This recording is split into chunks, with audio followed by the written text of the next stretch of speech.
Hi everyone. నేను ఉదయ్ కిరణ్. ఈ project వచ్చేసరికి మహబూబ్‌నగర్‌లో చేసామండి.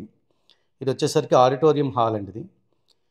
ఇది లెంత్ వచ్చేసరికి 143 ఫీట్ లెంత్ ఇది. విడ్త్ వచ్చేసరికి 165 ఫీట్ విడ్త్ ఇది. అండ్ హైట్ వచ్చేసరికి మెయిన్ ఛాలెంజింగ్ మాకు 45 ఫీట్ హైయెస్ట్ హైట్ అండి. మధ్యలో మనకి వచ్చింది 45 ఫీట్ హైయెస్ట్ హైట్ అని చెప్పొచ్చు. ఇది వచ్చేసరికి వర్క్ వచ్చేసరికి ఫ్లోర్ నుంచి 10 ఫీట్ వదిలేసి పైకి టోటల్‌గా సీలింగ్ ఏదైతే హైట్ ఉందో ఆ హైట్ వరకు మేము అకౌస్టిక్ చేయాల్సి ఉంది. ఇది నా వర్క్ అండి. అకౌస్టిక్ చేసి ఫ్రంట్ మేము ఈ ఫినిషింగ్ ఇవ్వాలన్నమాట. అక్కడ గ్రే కలర్ అండ్ ఆరెంజ్ కలర్‌లో కనిపిస్తున్నాయి కదా! ఆ కలర్ ఫినిషింగ్ మేము ఇవ్వాలన్నమాట కంప్లీట్‌గా.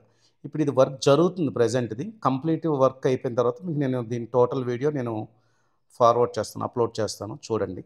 మా వర్క్ ఎలా ఉందో మీరు అర్థమవుతుంది మీకు. ఇది ఆడిటోరియం ఇది. ఆడిటోరియం టోటల్‌గా ఈ కింద గ్లాసెస్ ఏవైతే ఉన్నాయో గ్లాసెస్ పైనుంచి మొత్తం మనం కంప్లీట్‌గా మనం అకౌస్టిక్ చేసి ఫినిషింగ్ చేసి అప్పచెప్పాలన్నమాట. ఇందులో మాకు మెయిన్ ఛాలెంజింగ్ హైటే అండి. 10 ఫీట్ అబోవ్ నుంచే మేము వర్క్ స్టార్ట్ చేయాల్సి ఉంటది. సో, హైట్ అనేది వెరీ, వెరీ బిగ్ ఛాలెంజ్ అనమాట మాకు. ఇంత హైట్‌ని కొంచెం సేఫ్టీస్ అవి తీసుకొని, లాడర్స్ అవి తీసుకొని, ఈ వర్క్ అయితే మేము చేయడం జరుగుతుంది. అండ్ ఇక ఈ క్లయింట్స్‌కి మనం వీళ్ళది హోమ్ థియేటర్స్ కూడా మనం చేసాము. సో, వీళ్ళతో మంచి రిలేషన్ ఉందని చెప్పొచ్చు. చూసారు గదా! సేఫ్టీ రోప్స్ అవి పట్టుకొని, ఇలా అయితే కంపల్సరీ మనం చేయాల్సుంటది. చాలా కేర్‌ఫుల్‌గా చేయాల్సుంటది ఈ వర్క్ ఇది. హైట్‌ల్లో చేయాలి కాబట్టి. సో, ఈ వర్క్ మేము మహబూబ్‌నగర్‌లో చేస్తున్నాం ప్రెజెంట్.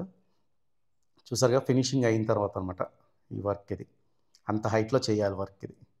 టోటల్ కంప్లీట్ అయ్యాక దీని వీడియో నేను అప్‌లోడ్ చేస్తాను. చూద్దురు గాని మీరు నా వర్క్ ఎలా ఉందో.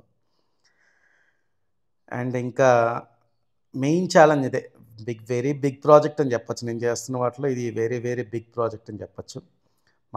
వీళ్ళు మాకు రూమ్ అది ప్రొవైడ్ చేయడం జరిగింది. ఇది వాళ్ళు నాకు ప్రొవైడ్ చేసిన రూమ్ అండి ఇది. ఇంకా నేను ఇక్కడే ఉండి చేయాల్సొచ్చింది. ఇది మా టీమ్‌కి అందరికి టీమ్ మెంబర్స్ అందరికి ఇక్కడ అకామిడేషన్ అనేది ప్రొవైడ్ చేశారు. వర్క్ అయిపోయిన తర్వాత మార్నింగ్ మళ్ళీ ఇక్కడ అట్మాస్ఫియర్ అది చాలా బావుంటుంది. వర్క్ అయితే ఎంత ఎంజాయ్ చేస్తామో, వర్క్ అయిపోయిన తర్వాత కూడా చాలా బావుంటుంది ఇక్కడ అట్మాస్ఫియర్. ఇది నేను చేస్తున్న ఫంక్షన్ హాల్ చూసారు కదా! మీకు కంప్లీట్ అయిపోయాక ఇది పెడతాను. మార్నింగే వర్క్ స్టార్ట్ చేయడానికి ముందు పిస్తా హౌస్‌లో టీ తాగేసి early morning and next day work అనేది మేము స్టార్ట్ చేయడం జరిగింది. ఒక విధంగా వర్క్‌ని ఎంజాయ్ చేస్తూ చేస్తున్నానని చెప్పొచ్చు ఈ వర్క్‌ని. థ్యాంక్ యూ అండి. Thank you very much.